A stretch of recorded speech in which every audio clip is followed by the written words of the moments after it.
What's up, Gator Nation? Let's talk about the game this weekend. SEC play opens for the Gators, Texas A&M.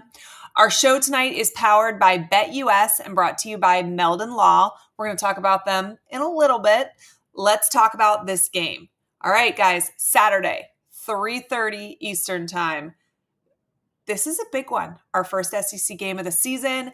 Texas A&M opened up with Notre Dame, fell short.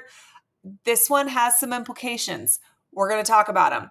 First, we're going to preview the game with Carter Karels. Carter covers the Aggies for GigEm247. And I spoke with him earlier today, and here's that conversation. I'll hang out with you guys in the comments while this plays, but then I'll be right back to share my thoughts live afterwards. Hey, Gator fans. Allie here with Carter Karels from Texas A&M. You are a beat writer for GigEm247, and a little birdie told me you used to cover Florida State. So, I'm sure all the fans of this channel are going to be super excited to hear from you because you've hated us from multiple angles. But okay, so this game, this is huge for both coaches after how week one went, right? And I don't know what your stance is on this, but I feel like this game probably means a little bit more for UF just because you guys are in year one with a new coach. No matter what the outcome of this season is, he's your coach for year two, right? But Napier's job being in question makes this really, really big for the Gators. I understand you guys with schedule and expectations, you want this win. And so it is big for Elko and those because of those reasons. But this is a big one in the swamp on Saturday. Yeah, no doubt. I mean, you look at Florida's schedule and you see Georgia and Ole Miss and these other teams, and it's like, if you had to rank them, A&M's probably in the middle of the pack where it's like, you could probably win this game. It's a home game, so definitely agree with you there. I do think for A&M's case, after losing that Notre Dame game, it kind of increased the sense of urgency if they want to do something this year. They want to have a strong season. Because if you lose this game, you're kind of looking at like a 7-5 kind of season because you look ahead and you got Missouri and LSU and Texas. There are harder teams to face ahead. And so A&M certainly feels like, hey, you got to win this one. You can't start 1-2. But, yeah, the sense – it's not really comparable because for Billy Napier in Florida, probably coaching for his job this game. What do you expect from Connor Wigman in the swamp? Definitely better play than he had against Notre Dame. I think for him, the big problem that showed up in the season opener was his footwork and his accuracy, which stemmed from his poor footwork. Had a lot of issues with setting his feet, stepping into throws, and, part of its rustiness, came off a season-ending foot injury that required surgery last September.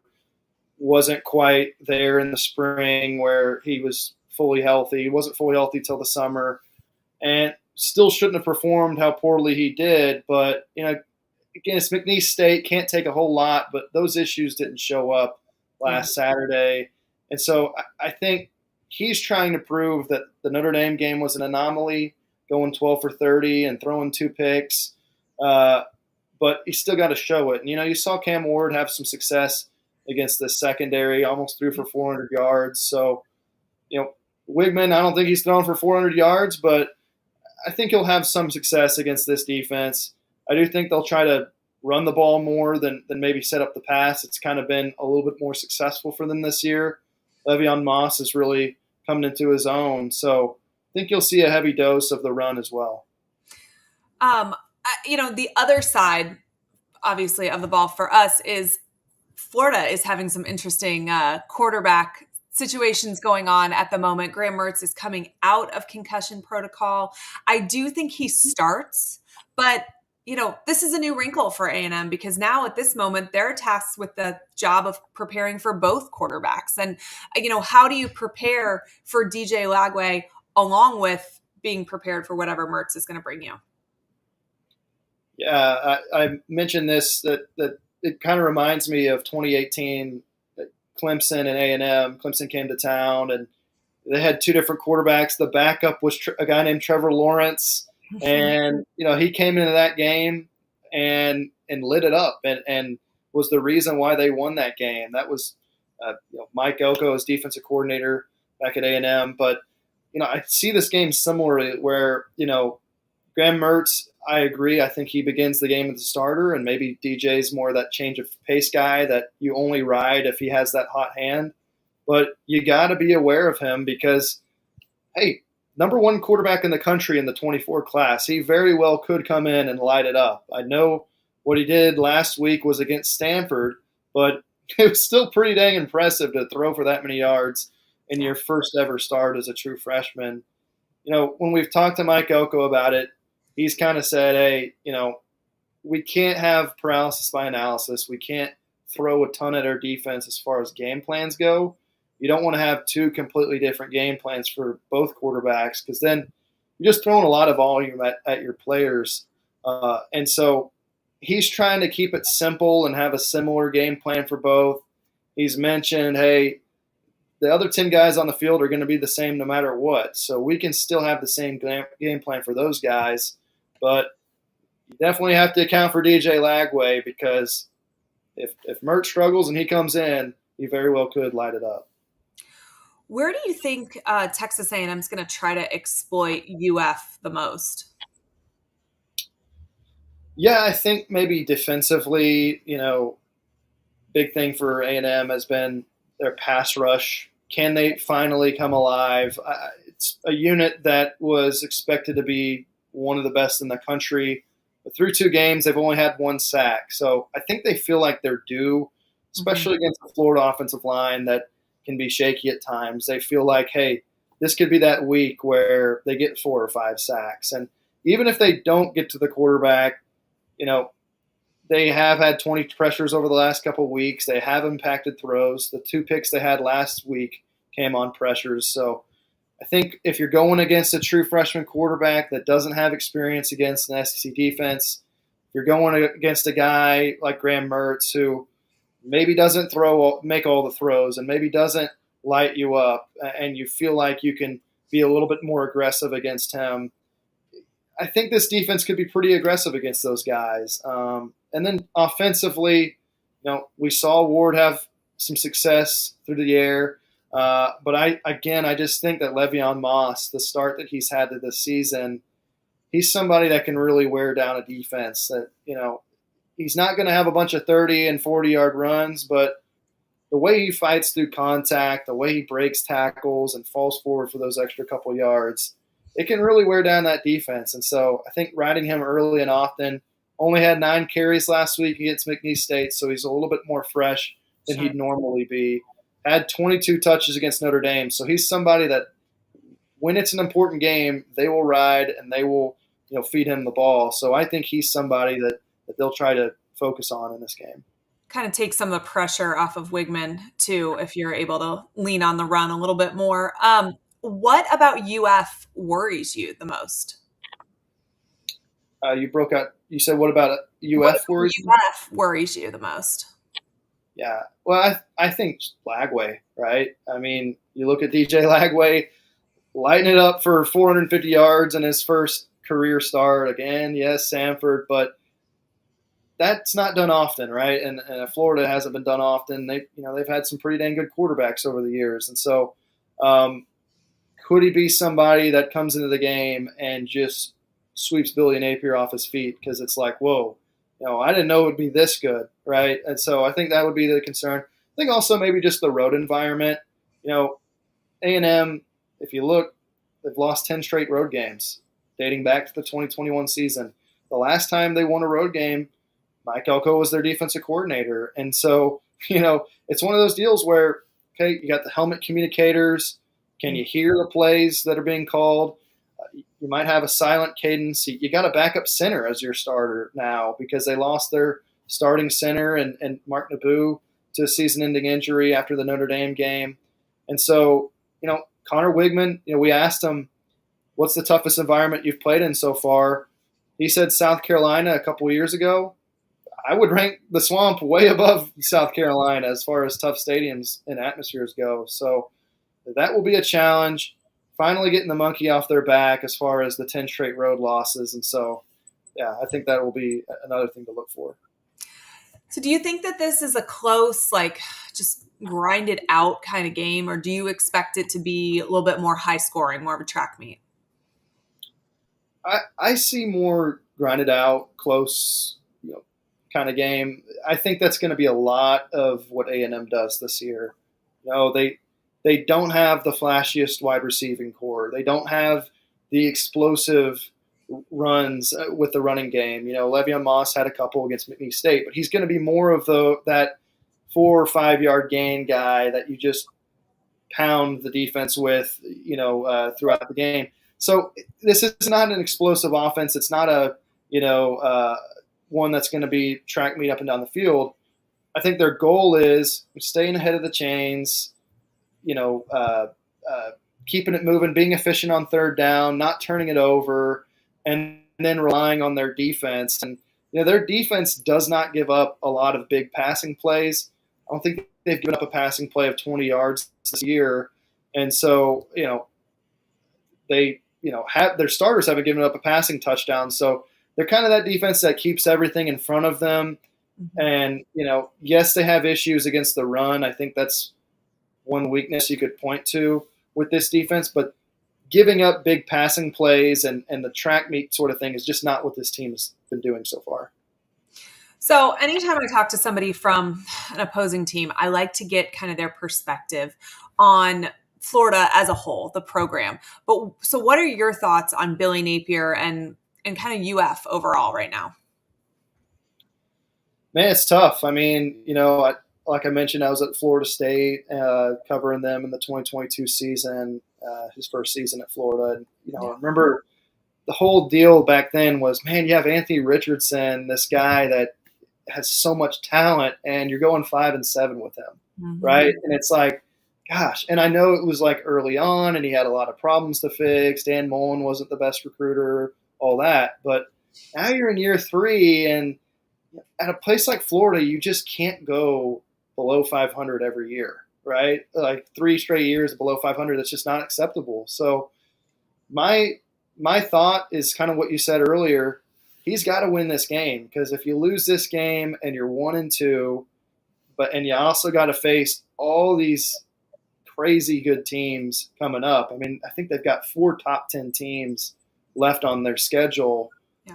You got to win this game. And so that's kind of my read on it. I know, I've looked at some of the message boards at Florida this week, and the fan base is just going nuts about the Lagway thing. They're like, how is Lagway not the starter? And, that's been a little entertaining. But I think, too, when you make a decision like Napier is to say, Mertz is kind of still the guy, and using both quarterbacks, you're kind of putting your job on the line, because it better work out or people are going to really question your decision making. That's sort of the question. Is he making the right decision here? So if it works out, yeah. Is there a right decision in this situation, though, is almost the way that I'm looking at it, because he's kind of damned if he does, damned if he doesn't, right? If Lagway is the answer, then that means the evaluation process that happened for 9 months prior to the start of the season has some issues, right?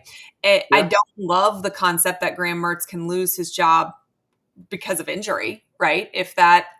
And I don't know. If you start Graham Mertz and you win, is all forgiven. If you start Graham Mertz and you lose, can you ever win the fan base back? Like, there just is a lot of unknowns at this moment. It's a precarious situation. I guess that's why he gets paid $7 million a year. Okay, so I know it's early in the week, but do you have a pick yet in this one? I don't have a score yet, but I'm going to pick A&M. I think they have the better team. I think Florida's quarterback stuff, I think it could be a situation where Mertz is your best option now, mm-hmm. but Lagway is your best option later. Mm-hmm. And it's just a poor timing thing. If this was later in the season and maybe Lagway's the starter, he had a few games in him, maybe they're able to beat A&M. But right now, I think the quarterback questions and just their issues on defensively against Miami leads me to believe that A&M will win this one. All right, Carter. Well, I appreciate you for coming on. Tell everybody where they can find your work and follow you on social media. GigEm247 is where you can find me, and on social media at Carter Karels, Karels is where you can find me. All right. Well, I appreciate you. I hope you have fun in Gainesville, and good luck on Saturday. Awesome. Thanks, Allie.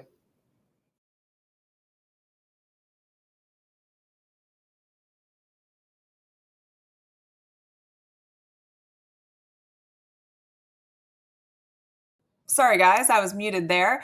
That conversation with Carter was pretty interesting, and he seems somewhat confident that Texas A&M can kind of, right their own ship in this game.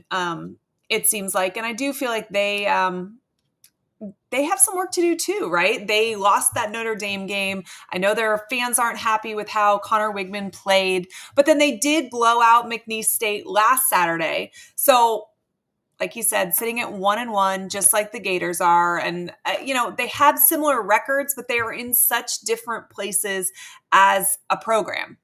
The Aggies are just getting restarted under Mike Elko. And they're familiar, obviously, with Elko because he was their defensive coordinator once upon a time. But it's a whole new page for him.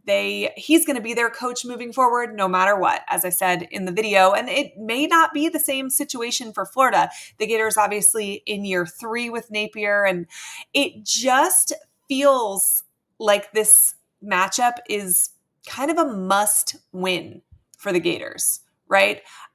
It's hard to figure out how Florida will make a bowl if they can't win the games early on this schedule, right? Texas A&M is a winnable game. Mississippi State is a winnable game. UCF is a winnable game. We'll just talk about those 3 right now.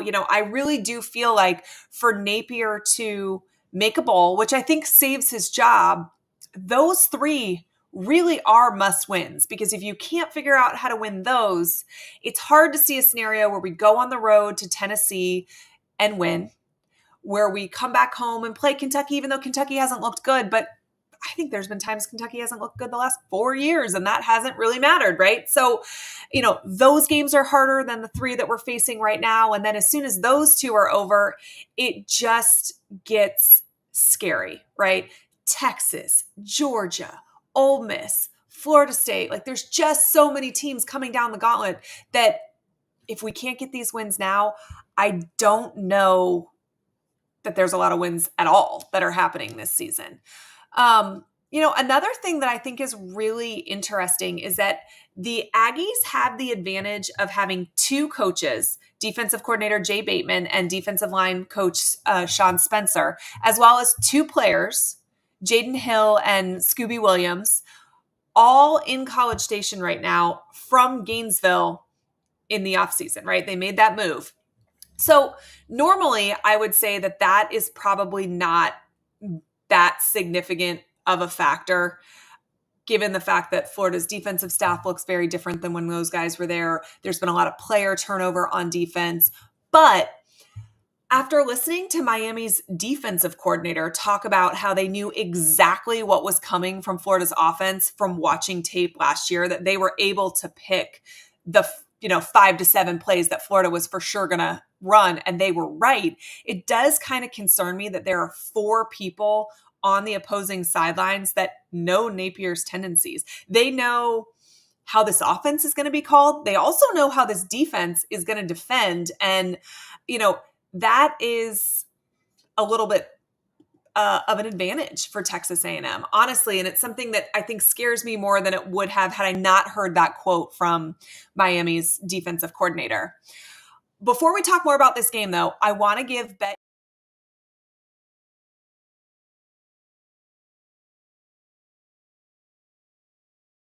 get a 150% deposit bonus when you use the code YouTube150.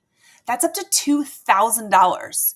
Your second and third deposits are still at 125% deposit bonus.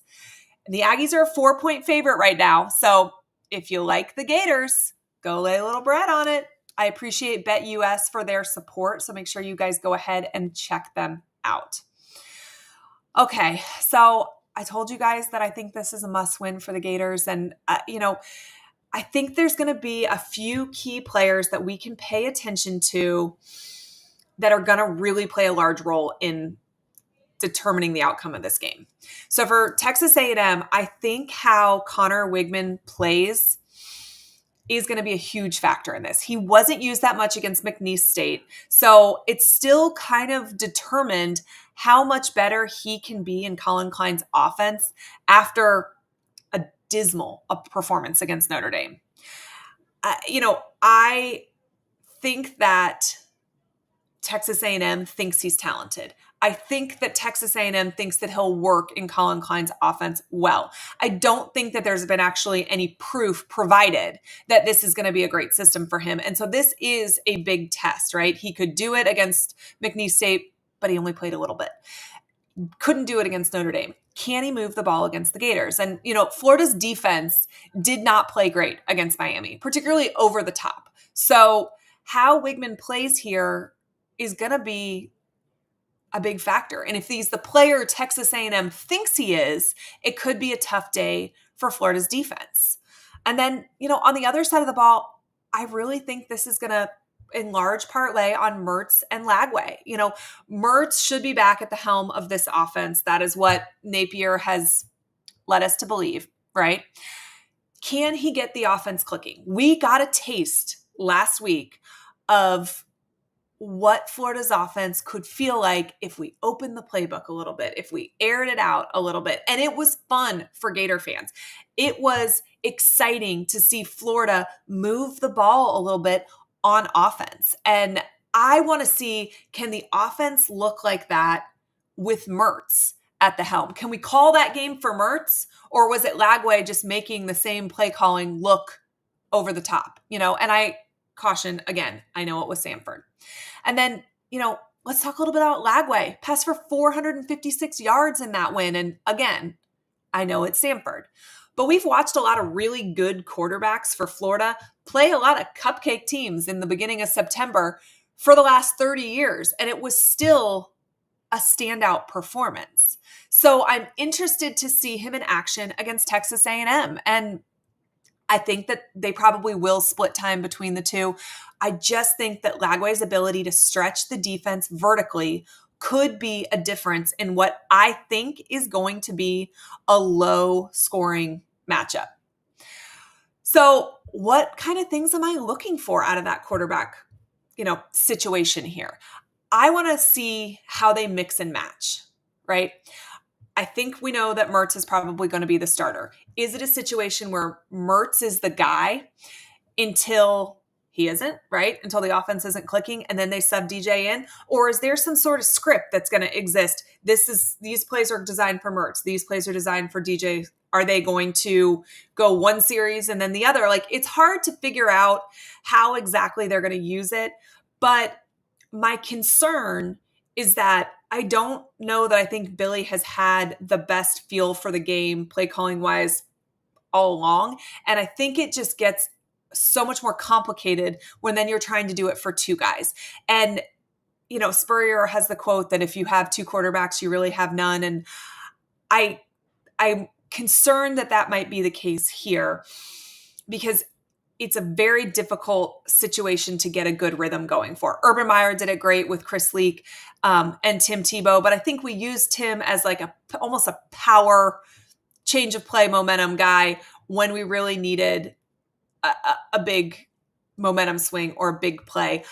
I don't know that you use Lagway in that exact same way that Urban used Tim. So, I don't know. And then what happens? Let's say the Gators go down 2 scores early, but let's say they go 3 and out or something like that, but it's because of a stupid penalty. It's not anything that Mertz does. Or let's say, they stop the run for Florida early on. And so we don't have points, but A&M goes up 2 quick scores. A situation where it's not Mertz's fault at all, but that puts Napier in a really bad position because does he make the switch even though we're not down because of Graham Mertz's choices, or do you weather the storm and you continue with Mertz? I don't really interested to just see how this gets used, to see if we get a feel for the game and then he decides how he's going to use them, or if it's already scripted and it's decided how they're being used.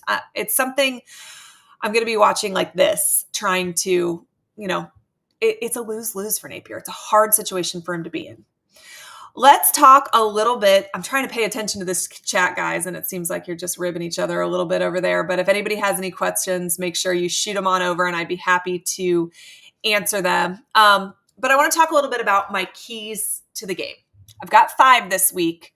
The first one is big plays. So if you look at Texas A&M's film the last couple of weeks, they've been really susceptible to giving up the big play, especially on the ground. Flip side of that is the Gators have not been known for the big play under Napier. Now, obviously, we saw some decent passes over 20 yards, some breakout plays last week. We saw Montrell's 71-yard run 2 weeks ago. But in general, Florida hasn't made the big play as often as I would have liked to see under Coach Napier. Can we capitalize this week and change that, though? The Aggies give up the big play. This is the time to scheme for that. My key number 2 is to establish the run. Texas A&M's defensive line has not been good this season. This is a defensive line that was touted as one of the best in college football for this upcoming season, and they haven't lived up to that hype yet. They've actually played very undisciplined at times, has a lot of penalties, and they have only had 1 sack this season, which for, again, a line that was talked about as one of the best in college football, that is, disappointing for them. So flip side of that is we have a great running back room. That's one of the rooms that I would say we're the most confident in. I have the least amount of concerns with our running back room. So can Montrell Johnson and company, move the ball early, establish the run, which could open up those big passing plays for Mertz or for DJ later on in the game. Number 3 is win the swamp. Any one of you that sat in that Miami game along with me will tell you that the swamp didn't feel like it has felt in some of our big games in recent years. And I think a large part of that is the Gators were never given anything at the beginning to be so excited about, right? To keep that volume up, that energy level up. It just didn't happen. And we were in a situation where the score began to feel insurmountable somewhat early. So if you want to win the swamp, you got to go out and do something good early. Get up early, score points, get people excited. I want some big hits, big plays, something that gets the crowd into this game very early, because that can be Florida's 12th man, right? Texas A&M talks about their 12th man all the time. That is totally possible for Florida to use their stadium to their advantage. I don't feel like that happened against Miami, and I do think it's because there wasn't that big, exciting moment early in the game. My key number 4 is to control the controllables. This team, over the last couple of years, have figured out a way to shoot themselves in the foot, whether it's a costly penalty or a big mistake at just the really inopportune time. Control those. Last year, it was special teams. Right now, according to ESPN, Florida has the number 1 special teams unit in the country. So these problems were fixed, right? The controllables can be controlled. Florida has to play smart football, clean football, cut out any sort of mistakes or penalties that are us shooting ourselves in the foot, right? And you lose a matchup straight up, head to head, that's different than a false start that sets you back. A personal foul after the play. Those are the things the Gators need to control. This is a game that I think is going to be close all the way through. So costly mistakes can be the difference.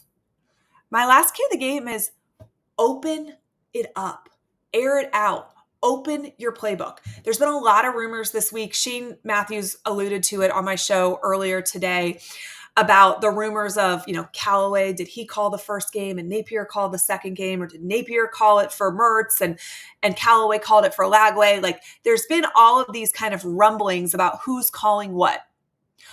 I don't care who's calling what at this moment, as long as I see what we saw against Samford this week. Call the game like that. Florida's wide receivers got separation. DJ made some beautiful throws. There were some great catches. The offense was productive. We need that to continue. So whoever called the game last week, do it again and call similar plays regardless of who is in at quarterback, because it's successful, right? And it's fun for fans. It puts points on the board. It is Gator football. It's what we need to see if we're going to get a win on Saturday. All right, guys, it's time to make a prediction. One of you guys said that you hear Texas A&M's D-line is as good as the Canes. You know, that's what it's been said all offseason, but that is not what the stats say 2 weeks into the season. So, you know, we'll be a litmus test for that since we just played Miami's defense 2 weeks ago. So I don't know. We'll see how that goes. Okay, so before I give my prediction, I'm going to give some love to Meldon Law. They are the official injury firm of the Florida Gators, and they should be your official injury firm as well. Hopefully you're not injured anytime soon, but if you are hurt in any sort of accident, let Meldon Law take care of you. They have offices in Ocala, Gainesville, Lake City, and Fort Lauderdale. So if Meldon Law can be of assistance, connect with them on social media and let them help you in your time of need. We are going to be partnering with them on a ticket giveaway later on this season, so make sure you are stay tuned for more information on that. It's going to be big.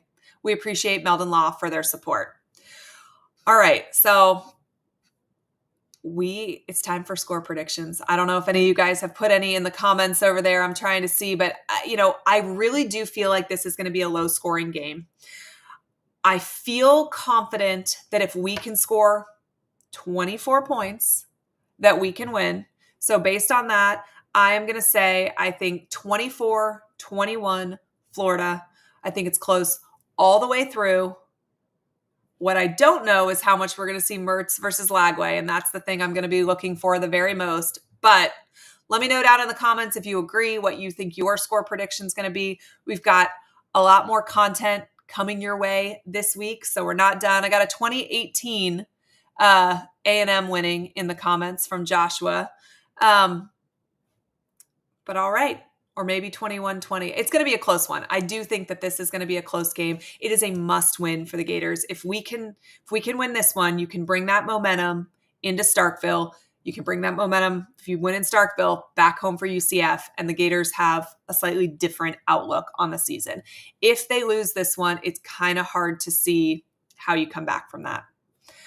All right, I appreciate you guys for hanging out with me tonight and tuning in. I also appreciate BetUS for their support, as well as Meldon Law. I'll see you guys in the swamp on Saturday. And before that, make sure you are tuned into the channel because more content coming your way.